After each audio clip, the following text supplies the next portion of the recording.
Hey y'all, welcome to Geek Freaks. I am Frank. I'm here with John. Hey, yo. And we are joined by the esteemed Allen Dunford. How you doing, Allen? Hello, everyone. There And we that's go. it. That's my intro. That's all I got. That's perfect. Yeah. You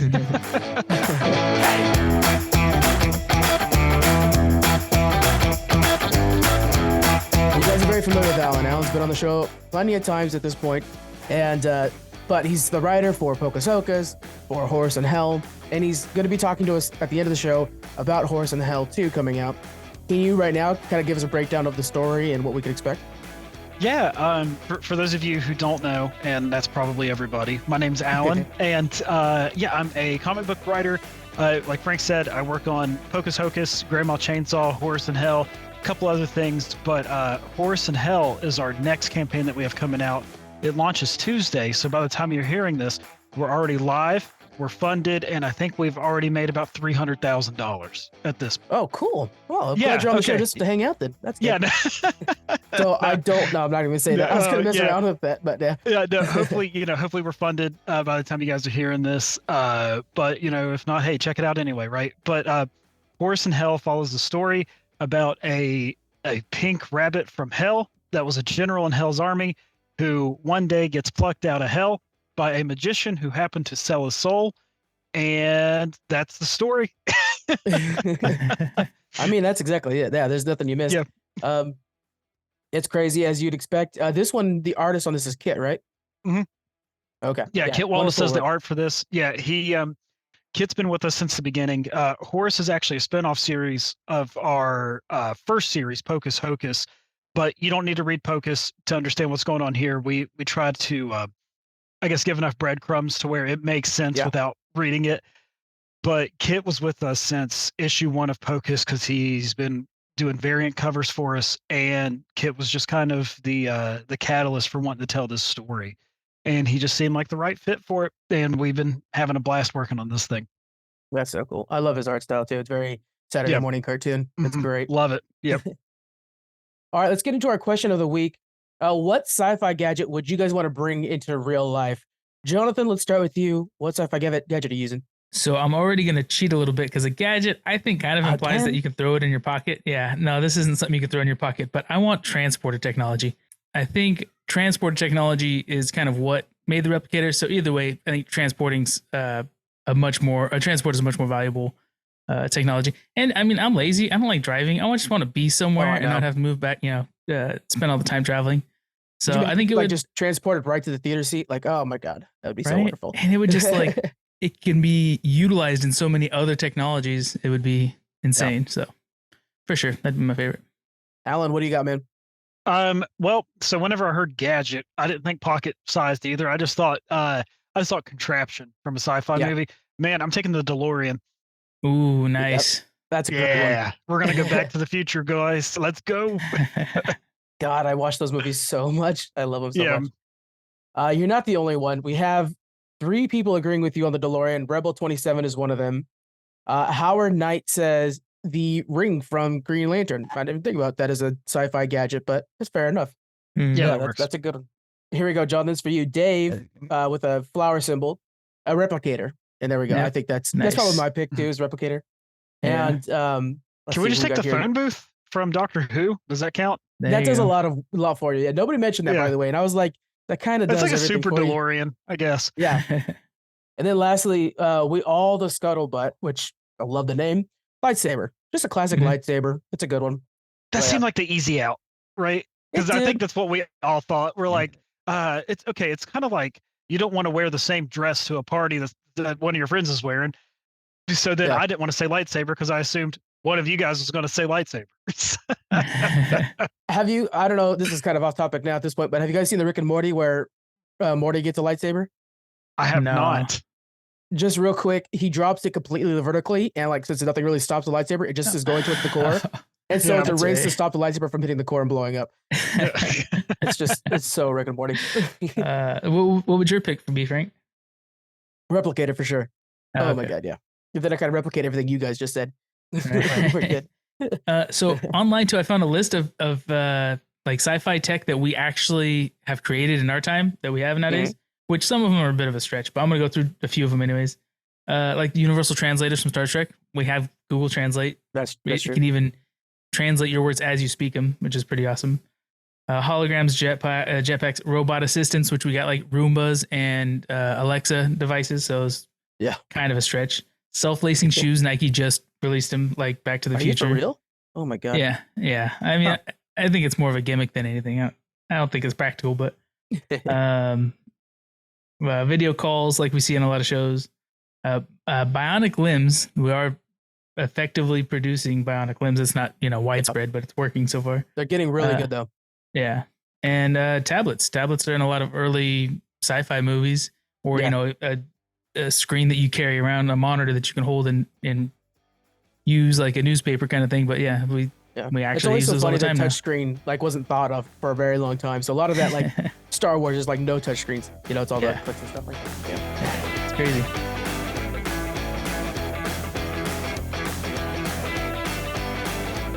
Let's get into the news. We're starting off with a ton of Marvel stuff. Marvel went crazy. So we're going to go with the Fantastic Four casting. We have Pedro Pascal going to be playing Mr. Fantastic.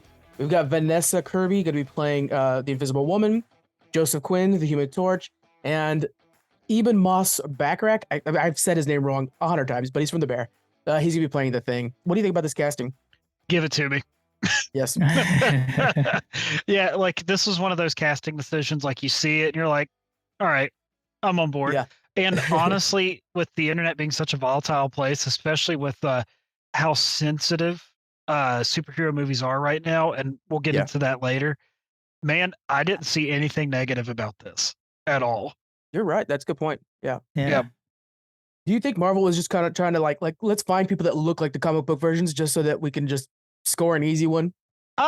Yeah, I mean, I think that there's a healthy balance with casting that, and there's also a healthy balance with casting and who can we cast that no one would be mad about? Mm-hmm. And Pedro Pascal, I mean, come on. Yeah. The guy's on top of the world right now. He could do no wrong, right? Totally. Yeah, and it's a safe bet for them because they've worked with him. Marvel kind of knows him, his acting and stuff like that. Same with Eben. He was on what was that other show? Andor. What? He was on three episodes of Andor, I think. Yeah. Oh, snap. Remember okay. They were. I don't think it was the Prison Break one. I love it, but all I remember is the jailbreak. Hiking on the side of. Yeah. Remember they're like hiking on the side of a mountain and. Yeah. And Andor was being kind of included into this posse that he didn't really know. And so this guy was I remember that. the one of the posse that didn't trust him. That's dope. But yeah, I think it's good. And Joseph Quinn, he was so good in Stranger Things. It'll be cool to see him in this. I agree with that. He's the only one that I think I normally think of Human Torch as a little bit cocky, and I don't know if he could play the cocky role as much, but there might be something that he could add to the role that we haven't seen before that's going to be nice, Yeah. And then from the art that we got from this thing is all from a Valentine's Day announcement. It looks very 60s. Is there a possibility this thing takes place in the 60s and we see some sort of time jump to catch up with everybody else? And didn't they? I thought they said that there was. Yeah, I thought they said this place was taken back a little bit more. I think it's more of a retro look. Okay. I know that they were going to be writing this like a Star Trek. They were saying the director for this and everything. I just wasn't sure if they were literally going to go for the 60s and then somehow do a time jump. I think so. I mean, granted, what do I know? Right. Right. Well, I mean, none of us. And frankly, it would be nice to kind of fresh air, not connected to anything. Maybe we'll see a hint of S.H.I.E.L.D. in the background. We don't even really need to, but it could be. That would be really nice to kind of have something fresh like that. Yep. I like that idea. Yeah, if it connects to anybody, maybe Howard Stark is starting his research or something like that, but it's not tied in with everything else that we know so far. Yeah, maybe see Pedro get off the phone. He's like, Howard's always asking questions. That would be a really cool little nod. Yeah. Then we had some reports. So these are rumors. We're going to be escalating in I don't know-ish. So keep that in mind. Galactus is sounding like he's going to be the big bad. And it sounds like they're aiming for Javier Bardem as the top choice. Javier Bardem could do literally anything. I'm going to watch that movie. And I think he has the gravitas of a Galactus. What else has he been in? I don't recognize the name. No Country for Old Men. I was going to say No Country for Old Men. That's right. I saw. Yeah. Because he's got that kind of foreboding personality. He's very he just takes he commands the whole screen. Yeah. I think that'd be good. I think that's a good cast. Yeah. He's doing Dune right now too. He's the leader of the Fremen. That's right. Yeah. Yeah. Oh man. And Dune 2, that's coming out any day, right? Yeah, we got to do an episode about that too. So yeah, that's coming up soon. Oh yeah, but yeah, I think that's a good casting. That'd be cool. I just wonder how they're gonna do Galactus. Is he gonna be like we've seen in the comics? Isn't he just like humanoid body but just ginormous? I think that might have been what they were testing out in Eternals. See how ridiculous we thought it was, and then they're Yeah. like, well, it was, but we still got to do Galactus. I He's don't gonna know. be like a shapeshifter that changes size, takes his human form to be on Earth, and then becomes this giant planet-eating monster that isn't a humanoid shape. I think I wouldn't want to see a giant humanoid, entity in space kind of thing. It just seems too ridiculous. We have to have Galactus in full size. I can't imagine them trying to toy with that. That would be one of those things where it stops people in their tracks. Yeah, I can't imagine them messing with that. The old Silver Surfer movie that came out, that was Galactus as well, right? That he served. That's always who he serves, right? So I think that was a pretty good depiction of him, where it's just like this giant, dark, like a bunch of asteroids together, kind of that are traveling through space, and it just kind of he does have a void that opens, but he didn't have like a human body or face. But it just was that the case? I could have swore I remember his like helmet poking out or something like that. But yeah, maybe you're right. I don't think so. Yeah, I think it was just endless void thing. Yeah. What do you think about that, Alan? What do you think about Galactus and Javier Bardem? I'm surprised that they didn't do Galactus before Kang. Mm-hmm. Because that was honestly that's where I thought like the natural transgression was going to go. But they did not do that, and I was very surprised by that. Especially by popularity. Like Galactus is up there with Thanos, so you would assume. Same with Magneto, 100%. That kind of thing. Yeah. Yes. Again, like I said, that was my first thought. Like whenever they announced all that stuff, I was like, oh, okay, cool. So we're going to have Galactus after, we get Thanos, and then we're doing Kang. All right, let's rock. And then we have the Silver Surfer. Now this is where they might try out some different casting, which I'm cool with this. Yeah, I heard Jonathan, female Silver Surfer. That's what we're talking about, is a female Silver Surfer. And then Jonathan, who are you saying you think the Silver Surfer was? They were talking about based off rumors. Oh gosh, I can't remember now.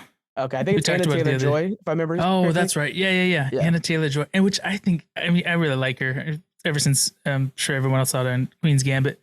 But she was also in that X-Men. And yeah.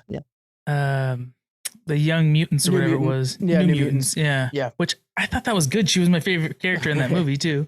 And then Deadpool's about to erase that movie, so I don't have to worry about that. Yeah, I know, that's a shame. But I don't think there's anything wrong with, like we kind of talked about before. Silver Surfer to me always seemed like a non-gendered entity, anyways, like some kind of alien that doesn't have one or the other. But then you explained the origin really did come from a male humanoid alien that was turned into this entity. So it's like, okay, so it does have originally a gender, but I don't think there's anything wrong with changing it to a female in the story. Like, sure, a lot of people probably complain about it, but I don't think it'll be too bad. I'm fully on board with it, but yeah, I could totally see that. I know that there's always something to complain about, but I think changing it to a woman, it might even make it a little bit more of a nurture aspect that they could try to lean in on. Like she's trying to save her kids, like if they're trying to play with like tropes, because it sounds like a lot of this is going to be trope based, which is there's success in movies. Then you would probably do that. Like she has to save her kids, which probably plays better than a male character. Unfortunately, that's just how things are. And yeah, Silver Surfer is a great character that, can lead you into the cosmic world so well. So it's good to get somebody like Anya Taylor-Joy, who's a really good actress, who's already been vetted by the internet. We're not going to get a Kang situation. So I think this is a good choice. Yeah. Though, to be fair, I think they've been trying to overdo the whole female lead thing that they, like we saw with Madam Web, was just too much of it. And seems like every movie that's come out recently, it's all about like what was the other one I tried watching that, like, the Marvels. It's like, I understand what you guys are trying to go for, but maybe kind of slow down or don't make it so forward, like if you want to switch it to a female, that's fine, but you can't do that with like every movie that you make. You have to have, a little balance. So just don't make it too heavy handed.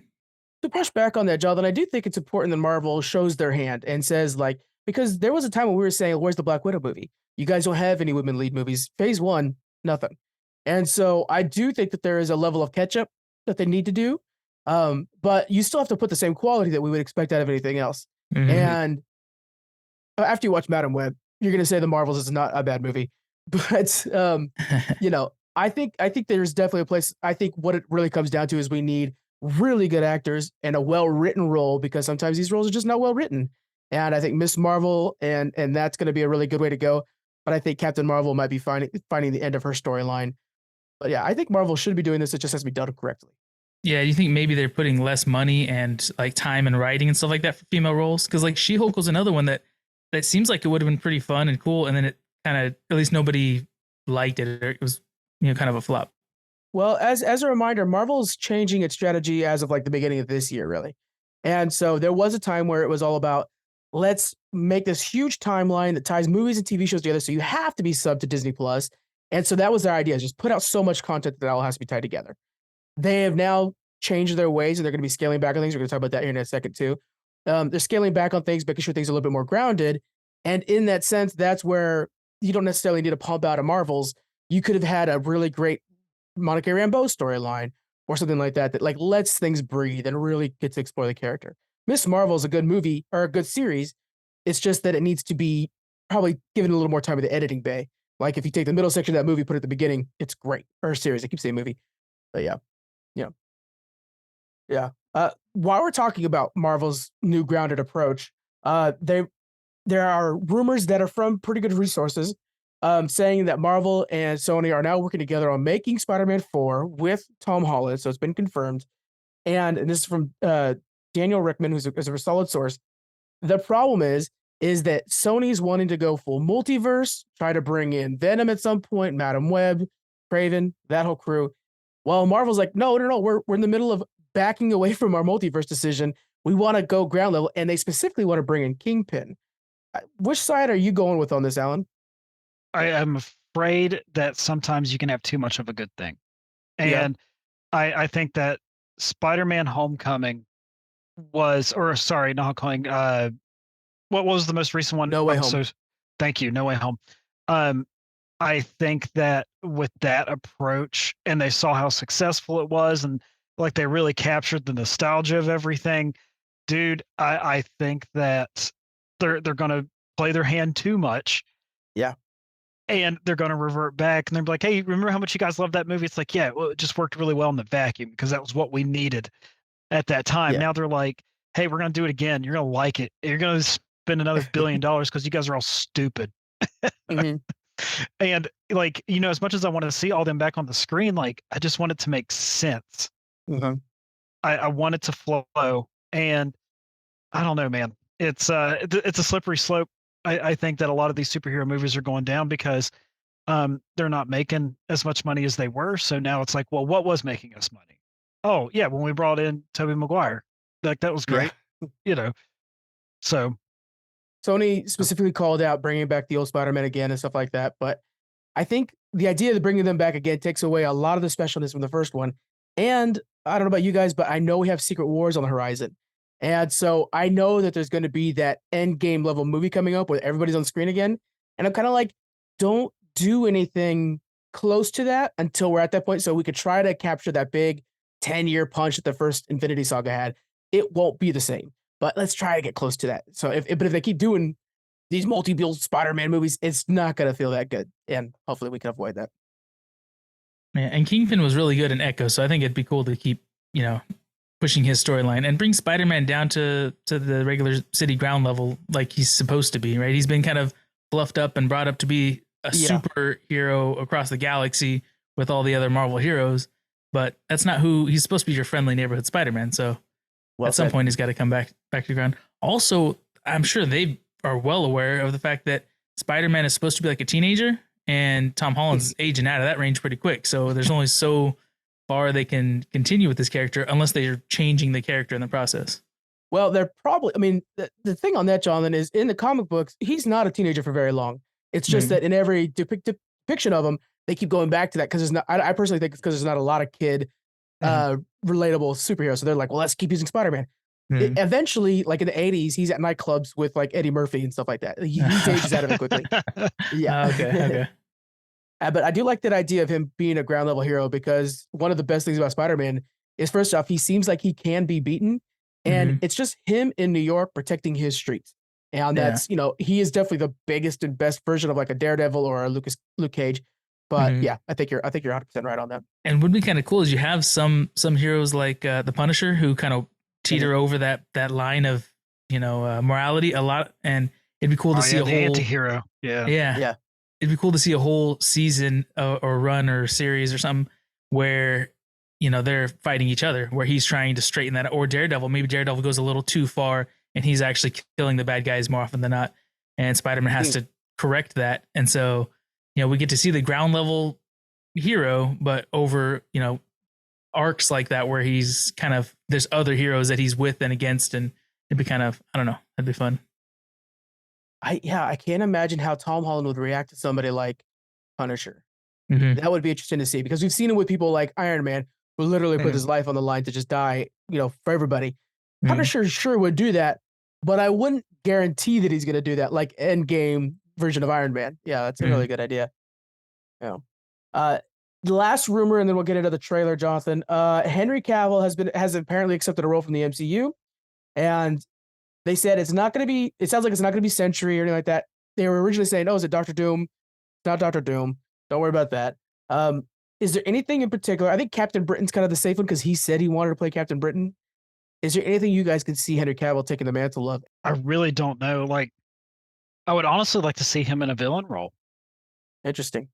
Yeah, I mean, we've seen what he can do as heroes, and he was Superman, for God's sakes, and then he played Geralt in The Witcher, which was another different range for him. I would just love to see him as a villain. Yeah, I would even be cool with him as Galactus. Oh, that's interesting. Yeah, that was also part of the rumors, but then they said that that was that's where the rumor came from. They're like, has he been offered the Galactus role? And he's like, no, but he accepted a different one. And so I was like, okay, so we know he's not Galactus. Okay. That's the one thing we do know. Yeah. I want him in the MCU because what I like about him is he cares about what he's working on so much. Like the passion he has for Warhammer. I have never played Warhammer. I can't afford to play the minis version of Warhammer. Holy cow. But the way he talks about it makes you excited to see it. And so the fact that he's running a Warhammer project like that, oh my God, that's going to be so I can't cool. wait for the Warhammer project, man. That's going to be sick. Yeah. Have you gotten into Warhammer at all, Alan? So I did get into Warhammer for a little bit, but the issue with Warhammer is, like you said, Warhammer is a very expensive hobby, and Warhammer is not a convenient hobby because there's a lot that you have to do with it. But Warhammer's wild because there's so many different facets of it. Like, there's people that don't even play Warhammer, but they just entertain in competitions. Yeah, it's just such a strange bird. But yeah, man, no, it's cool. But yeah, the lore with Warhammer is wild too. Is it really? But, yeah. Okay. We might have to bring you on to talk about that once we get closer to that. Because I'm so in the dark on that. You're gonna bore everyone to tears. Oh, I'll be in them. I'll be excited for it. So I'm sure you guys have. Oh yeah, moving on. I'm sure you guys have seen it, but we got to talk about it. The X-Men '97 trailer from Disney. It looks phenomenal. What a smart choice, right? This is the X-Men that we remember. I love their choice with the animation, how it looks and feels, just like what we're used to, just with a little more polish to it. I can't wait for this to come out. Are you gonna start watching the old ones? I actually put them on like 3 or 4 weeks ago, and before this was announced, I put on a couple episodes, and then it just feels so good to watch it again. But it's a commitment. Then it's like, oh man, I'm gonna have to rewatch the whole series. So I stopped after 2 episodes. But I think I might have to just rewatch the whole series. If you watch a little more than 2 a day, then you'll be caught up before this one comes out. So that's your schedule. Just 6 a day. Get it. Any highlights from the trailer that you guys want to talk about? I'll talk about the fact that somebody brought up a good point. Jean Grey looks pregnant in this, and there's a toy for the Goblin Queen coming out, so it might be Jean Grey's clone that's pregnant. It might be that whole storyline. So, it gets complicated in X-Men cartoons. So we'll see how it goes. Any highlights that you guys saw? Yeah, Storm's haircut was rad. Yeah, it is. I'm looking at it right now. She had that mohawk. It was great. Yes. I'm glad they updated that a little bit. And it still feels 90s because, I remember wanting a mohawk and having to be okay with a flat top instead. So, yeah. Which is what Beast has.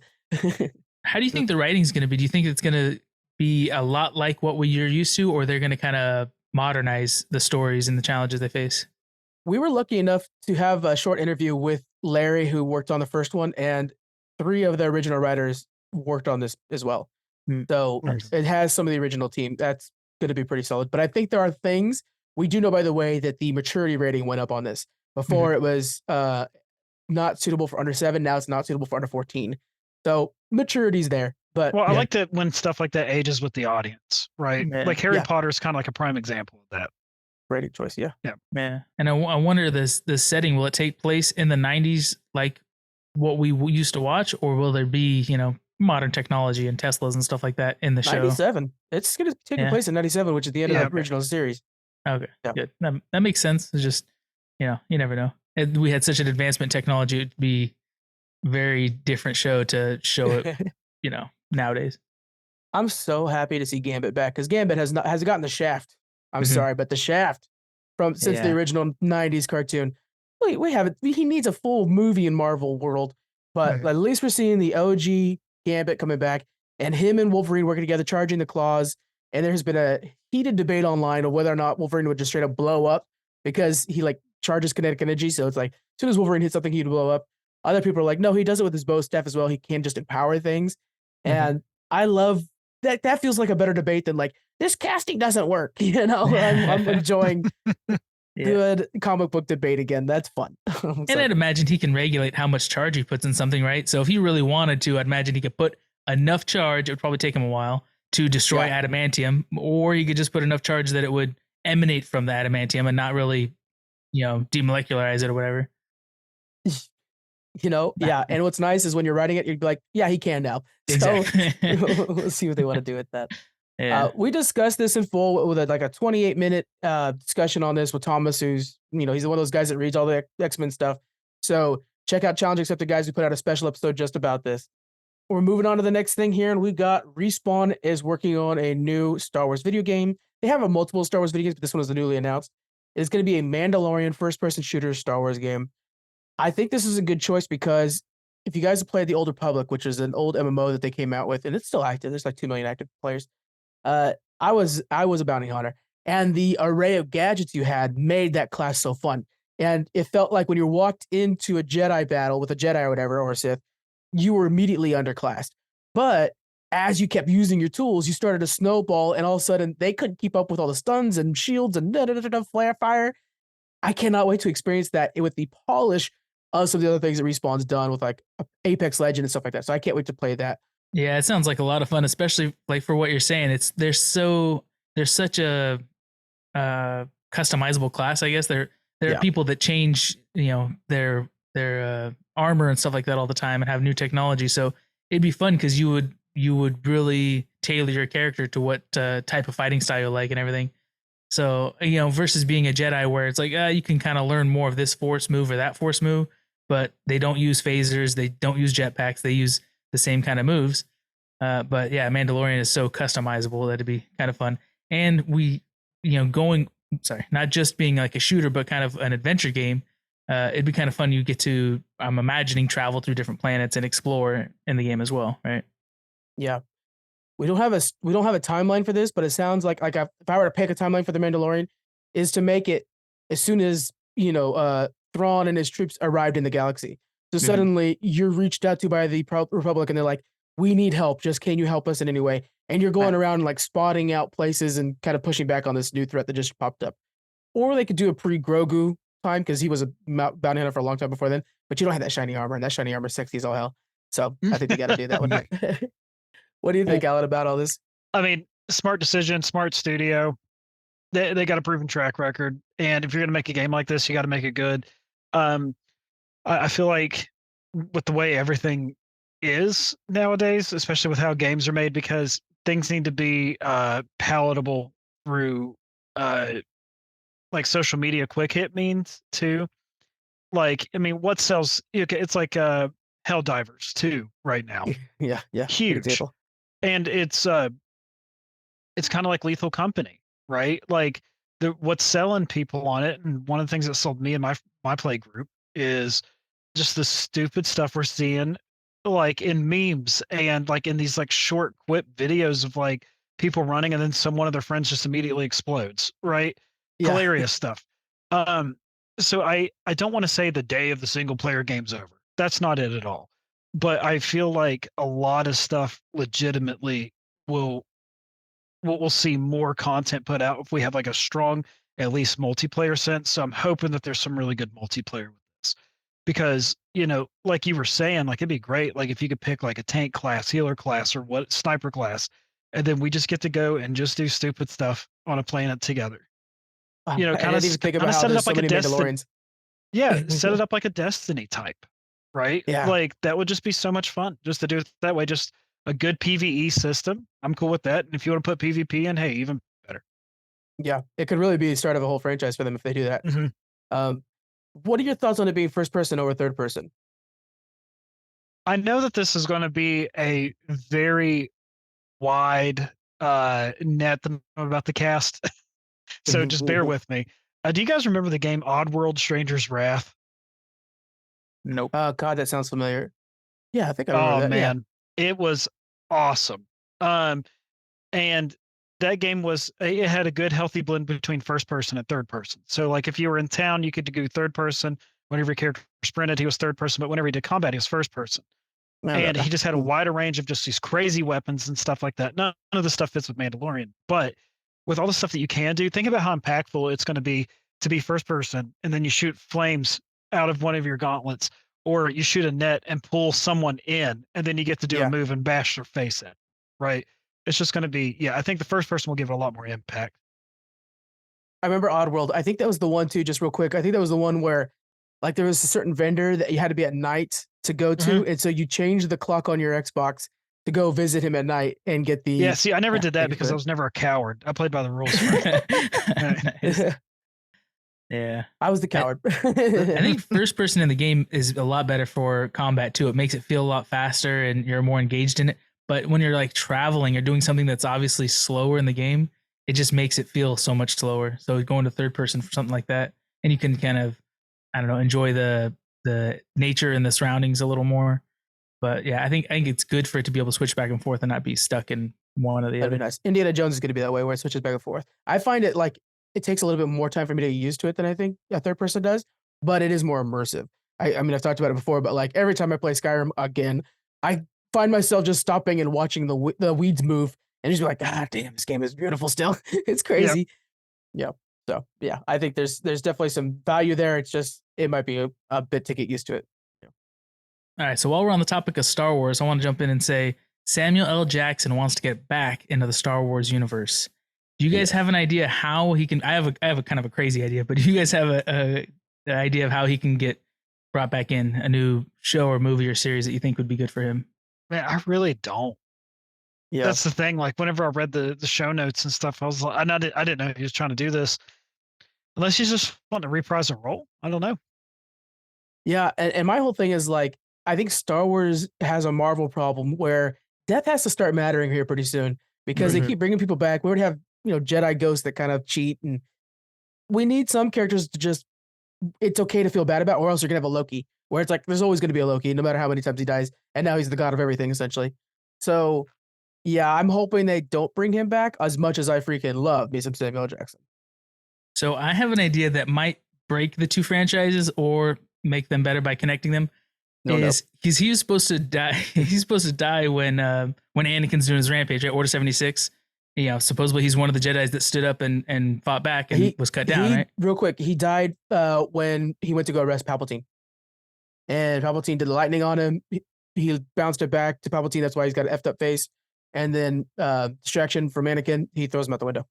I was gonna say, didn't he get chucked out the window? So we don't see him die though. He's falling to his death, right? That's the kind of thing everybody's pitching, and that's what actually Samuel Jackson himself said. He's like, he hadn't died yet. He's fine. He's still hanging off the something. Okay, that's good because Nightcrawler was the one I was seeing. We have somebody jump in and take him and say you're needed somewhere else. They teleport him out of the Star Wars galaxy, and he's actually being brought to start SHIELD in the Marvel universe. So Jonathan, it hell no. Connects the two. It would be a whole nother movie that you'd have to develop the arc, but. What made him want to become the head of S.H.I.E.L.D.? It's like, oh, wait, there's a much bigger threat out there. You guys don't even know. It's called the Empire. It's in another galaxy, and they're going to be at our doorstep before you know. So we got to build a defense system over here. Did you get this from Marco, your 4-year-old son? Is this you came up with this idea? 2 years, almost 3-year-old, but yeah. Oh, there we go. That's good to remember because I was about to buy him something for 4-year-old. Yeah. Oh my God, John, that is so outlandish, but fanfic exists for a reason. I like that. Yep. Yeah. I mean, I never thought Darth Maul would be back. The dude got cut in half, and then he's, he's very active. So they just keep bringing everybody out. So I don't. Did Samuel Jackson say in an interview or anything like that how he thinks his character can come back? Yeah, his pitch is the fact that his character is back and it never died and just barely survived. And then a Disney Plus series, which is what he wants, would be follow him as an old man trying to heal up from his wounds and find out what it's like to be a Jedi and survive Order 66, and show his younger version just first joining the Jedi Order and go through the training and kind of linking the two of like learning what it's like to be a Jedi again. Because he's very much, I would argue, probably the biggest example of the Jedi Order was wrong in the prequels, and they got too over bloated and whatever. And so it'd be good for him to kind of find the Jedi way again, the real Jedi way. That was his pitch. I think it too. Yeah. Last bit of news before we get into some reviews, and we're talking about Horus 2. Xbox wanted to come out and kind of confirm some stuff because we had been talking about this already, Jonathan, but like Xbox is thinking about taking games and putting it on other systems and whatnot. So they wanted to confirm some things. First off, there are 4 games that they're going to be releasing on other systems, including PS5. 2 of them are bigger exclusives, but they're a year old, and it sounds like that's kind of the policy. They're a year old already. And 2 of them are smaller games that were never really meant to be exclusives, but like, I'm going to guess it's Ori and the Blind Forest, because that's a really good example of that. Next, they announced that Activision Blizzard is definitely going to be joining Game Pass, starting with Diablo 4. Personally, I'm waiting for the World of Warcraft news. I mean, that will make it or break it for me, and I think it's a really big deal.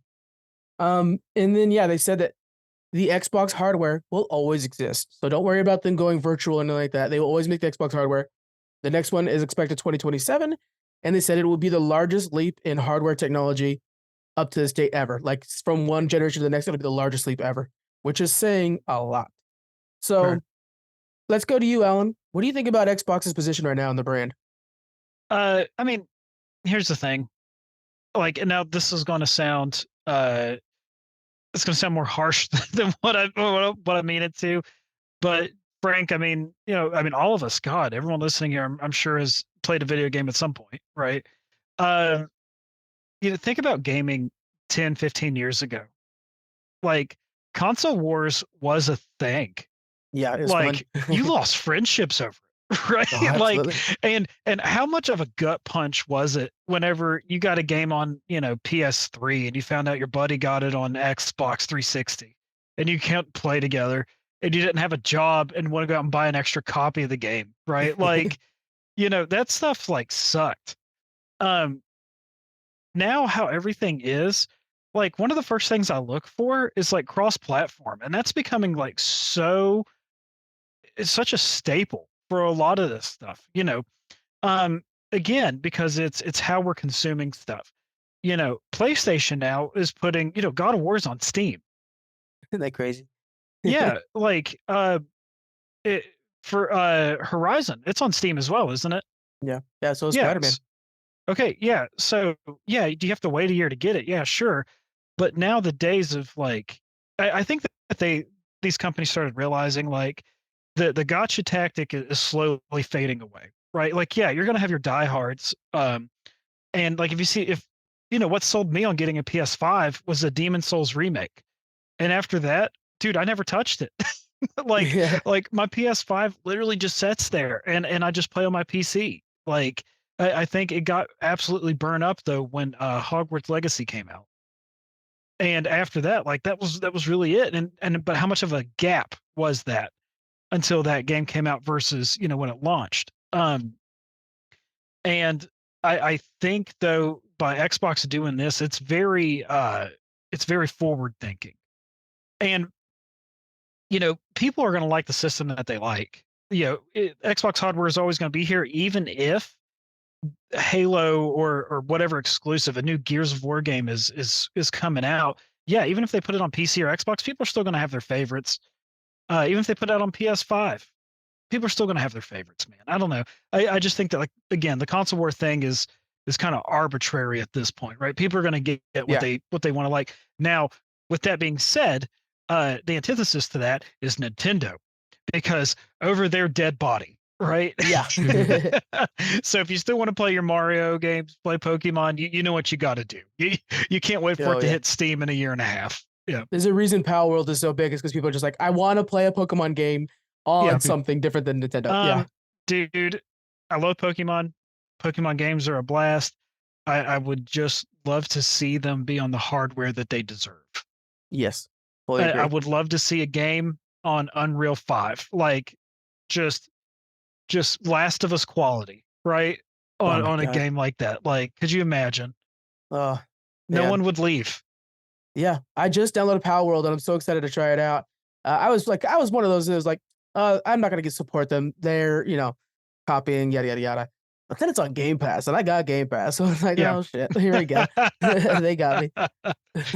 Crap, they know how to get you. But yeah, no, I think Microsoft's making a lot of smart decisions, and I mean, I support it. Like I supported it whenever Sony decided to make the thing. And I'm a huge when it comes to consoles. I've always been a PlayStation guy, and I got stoked whenever I found out I could start playing games on PC because I don't. That's my console choice, or my platform of choice, I should say. But like still a PlayStation through and through. So, and I feel the same with PlayStation. It's going to be the same. They're not going anywhere anytime soon. So. Yeah, PC's always going to be better. And nowadays, I kind of find myself like if it's going to be a shooter, PC hands down. If it's going to be one of those where I know I'm going to be sinking hours into, yes, PC for sure. But I mean, if it's one of those hack and slashes, God of War is a really good example. I prefer playing that one on the console, but Well, but then what I look for on a console game too is not multiplayer. So like that's where I prefer to play my single player experiences. That's a great point. So yeah, because like when I'm on my PC, I want to play with my friends and stuff, or I'm gonna be putting a dumb amount of hours just to be legend in Hearthstone for it to amount to nothing. Or is Heroes of the Storm that's not getting any updates. You take that back and you delete me off of this stupid podcast. I see you on Heroes of the Storm on Discord. I'm just like, keep that torch going, buddy. I appreciate it. HOTS is the best MOBA out there, and I don't care what anyone says. I fully agree with you. As a Malfurion main, I fully agree with you. Yeah. Oh, Brightwing, dude. Yeah, nice. Yeah, Brightwing. It's a beautiful game. It is. Damn you, Blizzard. I know. Why do I love you so? I know. God. One of the smart moves is the fact that they're waiting a year. So they mentioned it. Phil Spencer mentioned it. We're not making any more money on these games. So might as well, what the hell, get a few PlayStation dollars as well. And also, you're not going to expand the brand anymore by staying on one console. So you need to be able to, and then they said cross-play and cross-save is required for everything that goes cross. And that's one thing I always check for is cross-save, because if I want to play Minecraft on the PC, I want to be able to continue in the VR or something like that. So I love that too. Jonathan, any thoughts on this? Well, I was wondering, I know Sony has a VR system, but Microsoft doesn't have one yet, do they? No, but they partnered with Meta. So like I'm playing Xbox games right now through VR. And I'm playing Assassin's Creed right now in VR. Okay. So that's what I was wondering if that was going to be their big leap in technology, is their new system is made to operate with VR. With 2027, we might have good enough VR for that to be the case. I think Apple's VR is a very good escalation in VR. It's just not affordable for anybody who's smart with their money. 3,500, I think, right? It's just ridiculous. It's fun to watch people use it, but there's no way I even attempt it. Not when I have a Meta Quest 3 that does it all that I want to do. Yeah. Listen, I'm still barely like trying to talk myself out of getting a Steam Deck. I can't imagine, like syncing that into a VR. When you want to buy a Steam Deck, you let me know. You could buy mine, because I just don't use it at all. Okay, again, that's what I'm afraid is going to happen. I'm afraid I'm going to buy this thing and be like, man, this is rad. And then that's it. You have a long train ride every day. It's perfect. But if you come home to your computer every day, then why would you don't need it, it's redundant. I'm playing Advanced Wars on the Nintendo Switch right now. I'm just like looking over at the Steam Deck like, you expensive paperweight, son of a bitch. And I used it great I took a cruise and just was ROMing games like crazy. I have a bunch of ROMs and emulators on it. And that was wonderful. But other than that, I really haven't given it the time it deserves. And it plays games well, like Control and stuff like that, plays great. But yeah, I just don't. I mean, I have this computer. If you don't have this computer, then okay, yeah, definitely get a Steam Deck. But when you have a computer like this, it's just not justified. Yeah. And then yes, for Blizzard, Activision Blizzard coming over there, they're really leaning on Call of Duty. They mentioned it a couple times. Diablo going to be free. That's fine and all. World of Warcraft, I think if they make that $15 sub part of the Game Pass, I know they're like technically losing money to start off, but I just canceled my sub on WoW because I'm kind of playing less and I'll fire it up here in a couple months. I would keep it going if it had Game Pass as well. I think that's a way to kind of like fill the gaps. And so I'm hoping that they do that as well. As they expand their library, and if maybe they were to bring in World of Warcraft, would you expect them to do within Game Pass just a tiered subscription system? That includes WoW? Yeah, like if they say WoW is part of it, but it's part of our premium package, which is $12.99. You can get the base package for $5.99 or something like that, and then for $8 or whatever, you get a little of a lot of the games. Yeah, if it was like half price but... for the WoW subscription, I think that would be a smart move. I'm cool. I bet probably would do that because I'm already I snorted there because I'm already doing both. And by the way, the ultimate is $17, Jonathan. It's not 12 or anything like that. So, do they already have a tiered system? Is that what you're saying? And they do. Yeah, there's core that has 25 games to pick from, and then there's ultimate that has everything, including the streaming for the headset for the VR. So that's the one I have to do. But I just go to CD Keys. This is a little trick for you guys.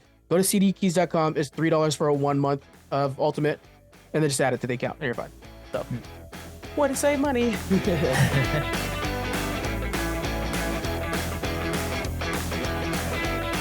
All right, let's move on to our review, Madam Web. I'm just going to start right now and tell you guys, all the shit reviews you guys have been hearing are all accurate, and I'm not going to hammer on with more of those. So what I want from you guys is to ask any questions you might have. I'm sure you guys are seeing all these bad reviews as well. I will say before we get started into that is, while this movie is, terrible, I have truly enjoyed everybody's reaction to it.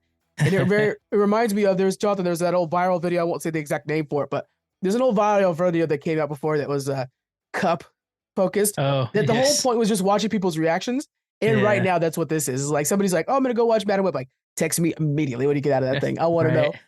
And so I do think there's a lot of fun surrounding this movie right now. And it's just people that are like, and the other thing too is it's nice that people are dogging on it for things that are worthy dogging on it. Not just be like, oh, it's all girls. Get over yourself. It's terrible writing. It's ADR that doesn't match. It seems like it's a Godzilla movie from the 50s. Yeah. Yes, it's that bad. Any questions? I wonder how it's doing on their sales. That it's so bad that people are going to see how bad it is. They want to watch the train wreck. I wonder if that's it's different, right? Like if the film were just to be like incredibly mediocre or even just one step down, it would probably make less in the box office than it would be just being a pile of crap. Yeah, because it's that morbid curiosity, right? Yeah, I'm thinking like Green Lantern. A lot of people didn't like it, but I don't think it was this well hated that people would go to theaters to watch how bad it is, Yeah, it was mean bad, but not like, this level where the conversation around the movie is never about any special effect. It's just about how bad it is. And everything that you could think about a movie is bad in this. Man. But your wife, Jonathan, when you talked about like how people are hating on this, was like, oh, we should see it then.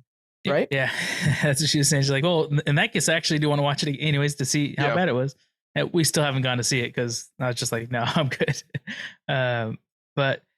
So I want to ask, it seemed like it had a decent cast. Are there any of the actors that actually do pretty impressive acting? It was just the writing and editing was terrible around them. So it's really hard because the dialogue feels like it's ChatGPT 3.5 writing it. It's not even the expensive ChatGPT. And I will say, I thought Dakota Johnson's acting is pretty solid in this. And I'm not necessarily a big fan of hers. She's, to me, in my opinion, very flat when she's acting and stuff like that. Like she doesn't have much, range. Yeah. And then after sitting on that for a while, I realized what it is. The casting was perfect because her flat acting works very well for the Madam Web character. Everybody's going to watch Sydney. She just does not have a lot to say. And she's the focus of the camera, but not necessarily of any good dialogue. It's very hard to make dialogue sound good that way. I will say Isabella Merced is fantastic. She does a really good job. And I'm happy the fact that she's going to be a hot girl in the DCU now. But she's really good. And I think a highlight of the acting. And the fact they're making a hot girl movie, movie. She's going to be in the Superman movie, not necessarily a full hot girl movie. Okay. Whenever I hear people talk about Hawkeye, it always makes me laugh. So there's got to be a parody out there called Hot Guy that's like a parody of Hawkeye. And then like, well, there's going to be a hot girl parody out there somewhere now too, because it's going to be hot girl. I don't know. It just makes me laugh inside. Every time I hear that. Oh, man. Any questions from you, Ellen? Not really, because I will watch it. Okay. Yeah, 100%. The only thing I have to say, I remember whenever the trailer came out, I just remember looking at this thing and thinking, man, this looks like a CW movie. Oh, yeah. Like, I tell you what, the Flash's images, like the Flash from the CW, did a better job than this one did CGI wise. Yeah. Wow, it's rough. You remember Harry Potter first one when he's on the back of that troll, or when he's on that broomstick hitting the side? You're like, man, that looks really bad. Looks like a cartoon. That's the CGI when she's underwater in this movie. And it's wonderful. insane. Yeah, it's crazy if that got past anybody. Did they just not have the same kind of budget that they do for all the other Marvel movies? They had the budget, they just didn't care, I think. A lot of people were kind of phoning this in. Yeah. People have been thinking like, well, maybe it's because Sony needs to make Spider-Man related movies so that they can keep the Spider-Man. Maybe that's the case. I don't necessarily know if that's the case. It's laughably bad. It's so bad that Dakota Johnson fired her talent agent already. Oh, wow. Who got her the role. It's crazy. So that's pretty bad. I know I've heard that the writing was a big problem in it too, but do you think the movie could be like if they took all the original shots and re-edited it, put a bunch of money into re-edit, you think it would be salvageable? You think they can make a good movie out of it? No, because Dakota Johnson, they changed the script after she accepted the movie. So they've shot what they saw and it's edited what they filmed. But before that, apparently it was better. Now we're going off of Dakota Johnson's words. She still got paid for this movie. Everybody got paid for this movie. So we can't necessarily say anybody's a winner. But yeah. That's too bad. All right. So the one thing I will complain about, because I haven't seen anybody else mention this, so I want to get that one out there, is the bad guy, Ezekiel. He gets his powers from a magic spider that he steals from Madam Web's mom. And he has a dream that 10 years in the future, the spider women are going to kill him. So the thing that bugs me, this takes place in 2003. So think about those computers. He wakes up, he explains to his girlfriend exactly what happened, like we did just see it on screen. And then later on, he's talking to his computer tech, his Girl Friday, basically. And not only out of explanation, does he explain perfectly what they all look like. And so she's able to mimic them on the computer. Then she's able to take their mask off somehow with computer magic, anti-age them 10 years. And it's exactly what the actresses look like. And I'm just like, that's impossible times 3 over. It doesn't make any sense. So yeah, it's that kind of movie. It's like, what was that movie with Will Smith? He's being hunted and I can't remember the name of the movie. It's such a good movie too. But he has a bag anyways that has a thing in it. And these guys, Jack Black is an actor in that scene too. Oh God. They get a gas station camera shot of the bag. And somehow through that terrible image, they're able to like zoom in and remaster it, do a 3D image of it. And they can tell what's in the bag. And it's like, dude, there's no way. There's no way. Enemy of the State, I think. Oh yeah. There's a lot of computer magic in Enemy of the State, actually. Yeah. I'm like, they're trying to be super high tech. It's like, I think we all agree that you guys can't do that with that level of technology, but it looks good in the movie. Whatever. Right. So yeah, I don't want to keep dogging on this, guys. Go watch it if you want. I mean, you will legit laugh watching this because of how bad the choices are. There's 3 Pepsi commercials in this thing, like legit. Yes. Anyways, and so if you want to talk to me offline about how bad it is, I'm totally down for that because I'm enjoying the hell out of that, people reacting to it. But it is as bad as you guys think. And I'm giving it a 4 out of 10, pretty much a 3 out of 10, though. So just kind of keep in mind that. And then I was telling Alan, the only thing that's worse than that, I think, is Twisted Pair. So I think you're wrong, but we'll talk about that later. Oh, my God. So Alan and me were going to watch that movie together, review it. And so I'm like, okay, things happened. We couldn't do it. But then another podcast asked me to join them and review that movie. So I'm like, okay, let me watch this movie. And it was hard to get through that movie. And I tried to keep my phone away from me because I'm so tempted to just look at anything else than this. Yeah. That was a hard movie. Yeah, it's not for the weak, man. No, and I was very weak, so it didn't help.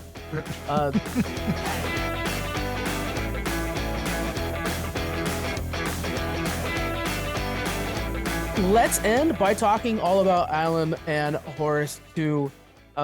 This is, what number comic book are you on at this point? I mean, you've been doing this for a while now at this point. God, it's like number 10 or something crazy now. Whenever I think about it, yeah. Do you find yourself more a comic book writer than your daytime job, or are you still daytime job? No, dude, definitely still daytime job. I'm more stressed about that than I am comic book stuff. As soon as I start becoming stressed about comic books, that's when I'm like, cool, I made it. Yeah. Oh, new thing to stress out about. Yeah. Oh, man. Can you explain to us the creative process behind this? What did it go into, creating a sequel to something that is a spinoff? There's layers to this. Yeah. I mean, dude, Horus has been just an absolute blast to work on. Whenever we try to go into anything, we always, like we've talked about before, the number one thing is, are we having fun doing this? And that's the thing with Horus too. And the one thing that we find ourselves working around is Kit. And what I mean by that is we are making sure that the artwork does justice for what Kit can do too, and the script. So like a lot of the script that we write with this thing is real bare bones. So because we just want Kit to have fun, we want him to be able to go in there and just be himself. Now, And is we that want unique this. in comparison to like your other comic books? Yeah, well, so like it's with Brian, working on Pocus or Grandma Chainsaw, it's honestly kind of the same thing too, except with the other stuff with Brian, we're following the thoughts, feelings, concerns of all of these other people, right? Yeah. And the other thing though that we have to think about with Kit is we're really focusing on Horus. So like with Grandma, we had 8 characters on screen at one point. Pocus, we have to worry about Pocus and Emily and Horus and the demon and how they're all interacting with each other. But with this, we just kind of care about Horus. We just let him go. Yeah, it seems like you get to have a little more fun with this in a way. Where it's more almost like free range creativity than it is to have like as much structure as you absolutely need to. Cool. 100%. So I wanted to ask, to me, like it seems like writing the story would be kind of the fun part, and you have a artist that does the drawing, which would scare the hell out of me. I can't draw for nothing. But what's the like most challenging part? What kind of, if you could, give it to somebody else or not have to do, would you kind of give up in this process? I would give up other than paying for it. Yeah. God, I don't know. Is it all just fun and easy? And it's the Kickstarters are hard. Like I wish if I could do it, if I could give up anything, I would give up the stress of the Kickstarter. Right. Like I wish I could just push that off on somebody else and then know that the thing is going to do really well, because that's the thing. Like, I joked at the beginning of the show, hey, we're already funded and stuff like that, but you never know. Like, we've funded on day one, thankfully, with all the projects that we've done. But the other issue too is you can't always count on that because this stuff is so volatile. Frank, as you know too, right? Yeah. Like, God, it just there's a lot to it. What is it like when you're having I know at this point now you're interviewing on many podcasts and stuff like that. What is that process like? Are you excited to kind of ramp up the telling other people about the new comic book, or does that feel like, oh boy, here we go again? No, I mean, I always get stoked to talk about it because it's a passion project at the end of the day, and I want people to care about my passions. Right. Yeah. I know that may sound, like an oxymoron or whatever, but like, I mean, it's the truth though. Like I want people to care about what I care about. Yeah. So, yeah.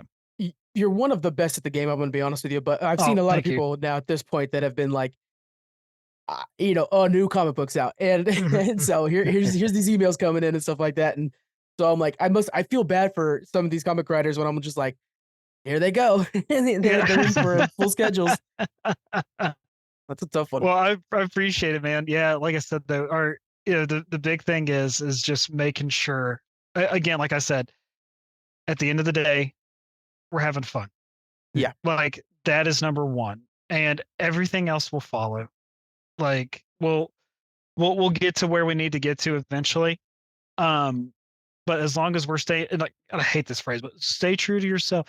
As long as you're still staying true to yourself and like where your vision is, then you'll be fine.